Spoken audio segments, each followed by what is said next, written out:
the second Jumu'ah of this blessed month of Ramadan, 1442, 2021. This month of Ramadan is indeed one of the most special, most blessed, most opportune moments for us to be able to achieve maximum reward and get the nearness of Allah Azza wa Jal. When a week or a few days go in Ramadan, we start to slowly lose that first initial boost and that initial energy of Ramadan. In the beginning of Ramadan, we come in with, mashallah, excessive tilawah, excessive salah, more focus on khushu' in your salah. But as that Ramadan fatigue slowly gets in, we start to lose some of that. Focus in salah decreases, amount of tilawah decreases, and your general energy to do these things also goes down. For that reason, inshallah, I will give a small reminder today about some of the amazing efforts that the previous Muslims, the predecessors of the Islamic Ummah have done. Amazing, huge, gigantic works in Ramadan. And that Ramadan and fasting and the fact that they were hungry and thirsty and tired did not stop them from attaining some of the greatest victories in our history of Islam. Starting from the first and foremost decisive battle between the Prophet ﷺ and the Kuffar and Mushrikeen of Quraysh of Mecca. With an army of just a mere 313 people, the Prophet ﷺ was meeting them at a place called Badr outside of Medina. The opposition, the Meccans, armed with horses, with armor, with swords, more than 1,000 people, fully confident, fully arrogant, thinking that they had no choice but to win this battle. This battle, this decisive and first battle that took place between the Muslims and the non-Muslims and the Mushrikeen and the opposition, was indeed on the 17th of Ramadan. While being in a state of fasting, while being in the month of Ramadan, this battle was a decisive win for the believing servants. Allah Azza wa Jal, through the fact that they gave all that they had, made all the preparations that they had in their capacity and left the rest to Allah, Allah gave them a decisive victory and aided them with thousands upon thousands of angels who came down to help the Muslims. 3,000, Allah Azza wa Jal mentions this in Surah Al Imran, as we recited recently in our Taraweeh also. In the 8th year of Hijrah, in the month of Ramadan also, the Muslims and the Prophet ﷺ led the Muslim community and the Muslim army as they entered Makkah al-Mukarramah, before they were thrown out and ejected and forced out, oppressed and suppressed and running in fear of their life and running in fear of safety. Now they come back as victors. They opened Makkah, and this was once again in the month of Ramadan.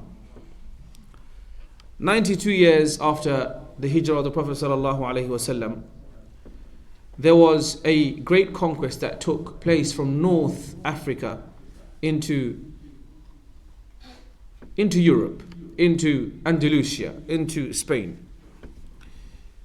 In the year 92 Hijri, the Umayyad governor of North Africa, Musa ibn Nusayr, gave the responsibility to a young man by the name of Tariq ibn Ziyad, who crossed this sea and approached into Andalusia, into Spain, with a small army of initially a few thousand, then it got increased to 12,000 to face a strong army of 100,000, and eventually, this was a decisive win once again for the Muslims, despite this being in Ramadan.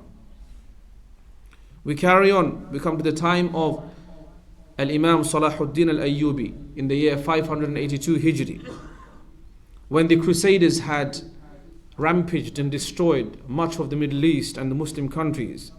It was eventually that he drove them out of Syria in the month of Ramadan. Similarly is the case of Saifuddin Quds, when he faced the murdering, the pillaging Genghis Khan, who is often made as a hero in this culture and in a lot of representations of media or movies and etc. But he was nothing but a zalim.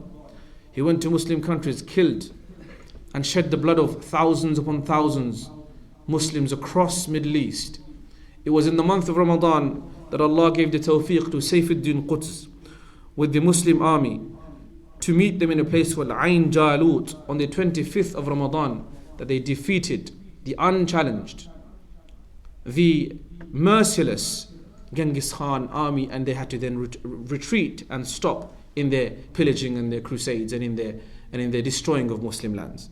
These are just some of the examples. Those who have attained high status sacrifice everything for the sake of Allah. We know the story of the Sahaba and the Tabi'een, the Khulafa al-Rashideen. We know the story of the Mujtahideen, how much effort they would put into Ramadan. We know that there is no doubt of the amount of Quran they would recite, the likes of Imam Shafi'i and Ahmad ibn Hanbal, alayhim rahmatullah. It is recorded that Shafi'i rahmatullahi alayhi would do one khatma in the day and one khatma in the night of the Quran, making 60 khatma of the Quran in Ramadan. 60, not 600, 60. Allahu Akbar. This is indeed from the barakah of Allah and from the excessive effort that they put in. They put everything else aside. Ramadan is the time for me to reconnect with my Creator. Ramadan is for me to reignite my spirituality. Ramadan is a time to not rest, to not give up, to be relentless. The Prophet ﷺ in the last 10 nights, last 10 days especially, would make sure he's working extra hard. He would wake up his family. And so my reminder to myself first and to each and every single one of us is that let's not stop now. In our salah, our khushu' must be consistent and constant. From the takbiratul tahrim up until salam we focus. This is for fara'id as well as the sunan of tarawih. We make sure that the Quran that we recite should be excessive, should be a lot. And in that time we are also focused and not thinking about other things. When we try to understand the Quran, to learn the Quran, teach the Quran, we make sure that this is only for the sake of Allah. We try to ensure that our zakat for this year is already being prepared for, and the zakat of the previous years has been paid for. If not, then we must backdate also. The fitr and the sadaqatul fitr is a responsibility and a duty you must make sure that is paid in advance. In addition to that, when a Muslim cause comes to you, whether it be from Yemen or from Syria or from Kashmir or from the Uyghurs of China, or any Muslim cause across the globe that comes to you, if Allah has given you, give. If a masjid comes to you, if Allah has given you, give. There is no case in history where sadaqah has made someone poor, because it is the promise of the Prophet ﷺ that the sadaqah does not reduce your wealth. It's not possible. And this is documented. You try it. Experiment it, but sincerely. Try it, see it. Give something for the sake of Allah. You will see how Allah Azza wa Jal increases this for you in this dunya and in the akhirah. Inshallah Azza wa Jal. Ramadan is a month to also inspire your family, your friends and your neighbors about Islam. By sharing some food, sharing good words, asking for forgiveness, uniting with them, sulatul rahim, increasing that love and bond in society, starting with your near ones, your parents, your children, your wife, your siblings, your family, your relatives. This is in the spirit of Ramadan. If we want the forgiveness of Allah, then we must forgive others. Hadith is teaching us that man lam yarhamin nas, whomsoever is not merciful to people, Allah is not merciful to that person. Let's inshallah remember this as we proceed and focus on our ibadah and continue to strive to serve and to please and appease our Creator. وأقول قولي هذا وأستغفر الله لي ولكم.